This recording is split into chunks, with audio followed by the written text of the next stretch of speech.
Pada pagi hari ini kita akan pujian Bapa Engkau Sungguh Baik.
Berkatilah ibadah kami Tuhan dari awal hingga akhirnya. Dalam nama Tuhan Yesus kami berdoa. Haleluya. Amin. Ayo semuanya bangkit berdiri. Kita akan pujian dari terbit matahari. Dari terbit matahari sampai pada maksudnya, jalan nama Tuhan dipuji. Dari terbit matahari sampai pada maksudnya, jalan nama Tuhan dipuji-puji.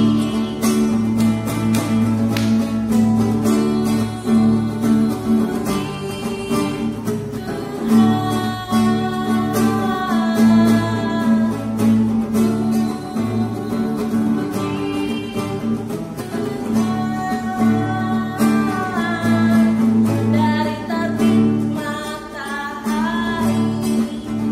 sampai pada maksudnya, jalan nama Tuhan dipuji. Happy ya ya ya, happy ya ya ya, happy ya. Saya senang jadi anak Tuhan. Isinya jadi kenangan, malah jadi impian. Cintaku semakin mendalam. Happy ya ya ya, happy ya ya ya, happy ya. Saya senang jadi anak Tuhan. Isinya jadi kenangan, malah jadi impian. Cintaku semakin mendalam. Cintaku semakin mendalam. Cintaku semakin mendalam.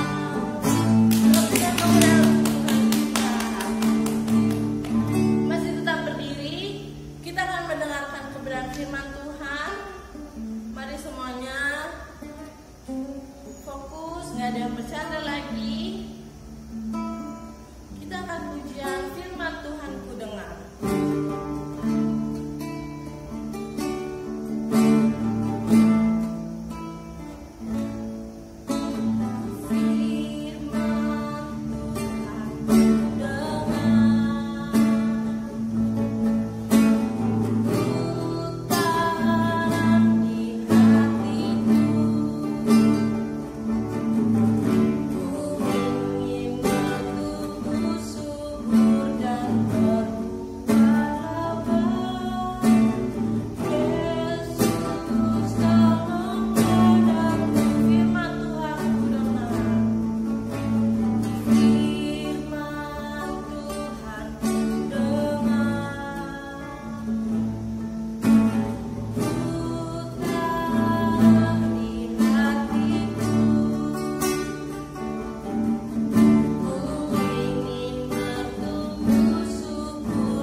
Shalom adik-adik semua, ketemu lagi bersama Kaisak. Nah, kita sekarang mau mendengarkan firman Tuhan. Yuk, semua lipat tangannya, tutup matanya. Kita mau berdoa. Tuhan Yesus, terima kasih buat hari ini, hari yang indah yang Tuhan berikan buat kami. Kamu sudah memuji, memuliakan nama-Mu Tuhan. Sebenarnya kami akan mendengarkan firman-Mu. Tuhan memberkati firman yang akan kami dengar. Terima kasih Tuhan, hanya dalam nama Tuhan Yesus Kristus kami sudah berdoa dan mengucap syukur. Haleluya. Amin. Nah, adik-adik semua, Kaisak hari ini mau cerita tentang Musa. Nah, sebelum Musa lahir, kan waktu itu kan masih zamannya Yusuf. Nah, dan di situ Yusuf dan orang-orang yang seumuran dengan Yusuf itu semua sudah meninggal. Nah, dia pengganti Raja Firaun ini menyuruh ada namanya bidan. Bidan itu kan orang yang membantu untuk melahirkan. Jadi dia ada menyuruh bidan, namanya bidan Sifra, dan ada satu lagi nama bidannya, untuk membunuh setiap bayi laki-laki Israel yang lahir. Tapi karena bidan ini adalah orang yang dia mengasihi Tuhan dan orang yang percaya dan taat kepada Tuhan, akhirnya bidan ini tidak mau melakukan apa yang diperintahkan oleh raja tersebut. Nah, karena bidan-bidan tersebut nggak mau untuk membunuh bayi-bayi yang lahir, akhirnya raja tersebut menyuruh untuk para pesuruhnya membuang setiap bayi laki-laki ke sungai Nil. Wow, ngeri sekali ya. Nah, tapi ada satu keluarga yang dimana Ibu Yokebed namanya dan Bapak Amran, dia mempunyai bayi laki-laki. Dia awalnya menyembunyikan bayi tersebut di dalam rumahnya, tetapi dia tidak bisa menyembunyikan bayinya terlalu lama. Dia hanya bisa menyembunyikan bayinya itu selama 3 bulan. Akhirnya mereka memutuskan untuk membawa atau apa ya sebutannya ya. Jadi mereka itu menyembunyikan bayinya tersebut di dalam sebuah peti kayu gitu, dan mereka mengalirkannya di sungai Nil. Nah, lalu ada kakaknya yang pergi untuk melihat kemana bayi itu akan mengalir. Di aliran sungai itu ada seorang putri raja sedang mandi di pinggir sungai tersebut. Nah, akhirnya putri tersebut melihat bayi tersebut dan diambil oleh putri tersebut dan dibawa ke dalam istananya. Nah, setelah itu kakaknya Yokebed ini dia bilang bahwa dia tuh kenal seseorang yang dapat menyusui bayi tersebut. Nah, akhirnya putri tersebut menyuruh dia untuk memanggil orang yang bisa menyusui bayi tersebut, dan datanglah Yokebed tersebut. Nah, setelah sampai di istana, putri bilang, tolong kamu susui bayi ini dan kamu besarkan. Nanti kalau sudah besar, kamu kembalikan lagi kepadaku.